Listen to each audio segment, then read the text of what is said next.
সারদা কাণ্ডে এবার সিবিআই এর নজরে পরিবহন মন্ত্রী মদন মিত্রকে তলব করল কেন্দ্রীয় তদন্তকারী সংস্থা। ফের ডেকে পাঠানো হলো তৃণমূলের রাজ্যসভার সাংসদ সৃঞ্জয় বসুকেও। সিবিআই সূত্রে খবর, শুক্রবার সল্টলেকের সিজিও কমপ্লেক্সে হাজির হওয়ার জন্য তাদের দুজনকে নোটিশ পাঠানো হয়েছে। সূত্রের খবর, কেন্দ্রীয় তদন্তকারী সংস্থা জানতে পেরেছে সারদা থেকে বিভিন্ন সময়ে বহু সুযোগ সুবিধা নিয়েছেন মদন মিত্র।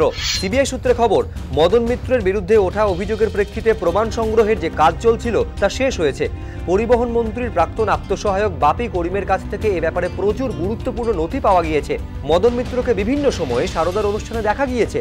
সিবিআই সূত্রে খবর, মদন মিত্রকে জেরা করে দক্ষিণ 24 পরগনার বিষ্ণুপুর এলাকায় সারদার ব্যবসা সম্পর্কে বেশ কিছু তথ্য পাওয়া যেতে পারে বলেও মনে করছেন তদন্তকারীরা।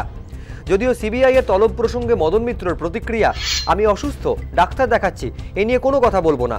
মদন মিত্রের পাশাপাশি তৃণমূলের রাজ্যসভার সাংসদ সৃঞ্জয় বসুকেও আরও একবার তলব করেছে সিবিআই। সূত্রের খবর, সুদীপ্ত সেনকে ব্ল্যাকমেল করে মোটা অঙ্কের টাকা নিয়েছেন সৃঞ্জয় বসু। একটি দৈনিক সংবাদপত্রের সঙ্গে সারদার একটি টিভি চ্যানেলের চুক্তি বাবদ প্রতি মাসে 60 লক্ষ টাকা নিতেন তিনি। সেই সব লেনদেন কি সঠিকভাবে হয়েছিল? এর বাইরে আর কোনো লেনদেন হয়েছিল কিনা তা খতিয়ে দেখতে সৃঞ্জয় বসুকে আরও এক প্রশ্ন জিজ্ঞাসাবাদ করতে চায় সিবিআই। সৃঞ্জয় বসুর অবশ্য দাবি, আমাকে একজন সাক্ষী হিসেবে ডাকা হয়েছে। একজন দায়িত্বপূর্ণ নাগরিক হিসেবে তাদের সব রকম সহযোগিতা ও সাহায্য করা আমার কর্তব্য। এর আগে তৃণমূলের এই রাজ্যসভার সাংসদকে 3 বার জেরা করেছে ইডি।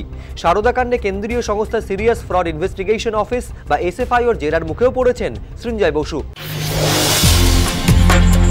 পশ্চিমবঙ্গের পুলিশ, কলকাতা পুলিশ এই মুহূর্তে তৃণমূল কংগ্রেস মানে শাসক দলের একটা ফ্রন্টাল অর্গানাইজেশনে রূপান্তরিত হয়ে গেছে। যেভাবে চাইবে পুলিশ সেভাবে চলবে। যদি সামান্যতম পুলিশ এই জায়গায় নিজেদের অবস্থান থেকে তৃণমূল কংগ্রেস বা শাসক দলের কথা থেকে বিচ্যুত হয়, তাহলে তারা আক্রান্ত হবে এবং তারা আক্রান্ত হলে তারা কোনো সিদ্ধান্ত নিতে পারবে না, তারা ইন্ডিপেন্ডেন্টলি কোনো তদন্ত করতে পারবে না। এই জায়গায় পরিস্থিতি দাঁড়িয়েছে। সার্বিকভাবে এই মুহূর্তে রাজ্যের আইন শৃঙ্খলার পরিস্থিতি যা, সার্বিকভাবে এই মুহূর্তে পুলিশ যে পথে হেঁটে চলেছে, পুলিশের বড় কর্তাদের আচরণ যা, বিভিন্ন সময় বিরোধী রাজনৈতিক দলের সঙ্গে তারা কথা বলছেন, আশ্বস্ত করছেন, প্রতিশ্রুতি দিচ্ছেন, কিন্তু তারা ঘটনাস্থল থেকে চলে আসবার পরে পুলিশ যে পদক্ষেপ নিচ্ছে তাতে পরিস্থিতি এমন জায়গায় পৌঁছেছে যেটা কাঙ্ক্ষিত নয়। যে হয়তো এমন একটা সময় আসবে, সেটা করে বেশি নেই, দেরি নেই, যেটা পুলিশের নিচুতলার কর্মীরা এবার বিদ্রোহ করবেন। এই পরিস্থিতি কিন্তু আসছে পশ্চিমবাংলায়, যেটা অত্যন্ত ভয়াবহ। সকালে সোনিয়া, রাতে বিজেপি। দিল্লিতে বিজ্ঞান ভবনের নেহেরুর 125তম জন্মবার্ষিকী উপলক্ষে ধর্মনিরপেক্ষতা শীর্ষক সেমিনার ছেড়ে সোজা লালকৃষ্ণ আডবাণীর বাড়ি। সেখান থেকে তৃণমূলের অফিস, রাতে সেখান থেকে অরুণ জেটলির বাড়িতে মমতা বন্দ্যোপাধ্যায়। আর তার এই দিল্লি দৌত্য ঘিরেই রাজনৈতিক মহলে প্রশ্ন উঠেছে, দিল্লিতে কিসের খোঁজে মমতা? একই দিনে একবার ধর্মনিরপেক্ষতার পক্ষে সওয়াল, আবার তারই চোখে যারা সাম্প্রদায়িক দল সেই বিজেপির নেতাদের সঙ্গে বৈঠক। আডবাণীর সঙ্গে প্রায় 15 মিনিট এবং জেটলির সঙ্গে প্রায় 20 মিনিট। এমনটা কেন? রাজনৈতিক মহলে জোর জল্পনা, চাপে পড়ে রাজনৈতিক স্ববিরোধিতার রাস্তায় হাঁটতে বাধ্য হলেন তৃণমূল নেত্রী। আবার কারোর দাবি, সোনিয়ার আমন্ত্রণে দিল্লি গিয়ে দুপুরে রাতে বিজেপি নেতাদের সঙ্গে বৈঠক করায় আদতে মমতার সারদা দুর্বলতাই প্রকাশ্যে চলে এলো। বিরোধীদের দাবি, মমতা জানেন সারদা কেলেঙ্কারিতে তাঁর দল ইতিমধ্যেই চাপে। সিবিআই, ইডি থেকে এসএফআইও, সারদা কাণ্ডের তদন্তে যুক্ত সবকটি সংস্থাই কেন্দ্রের।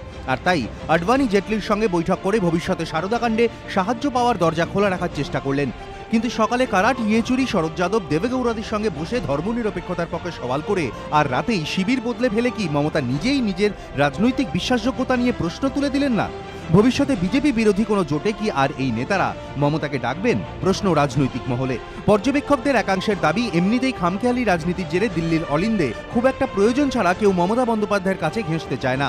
আর এবার একই দিনে যা হলো তা জাতীয় রাজনীতিতে মমতার ভাবমূর্তিকে খুব একটা উজ্জ্বল করবে না বলেই মনে করছেন তারা।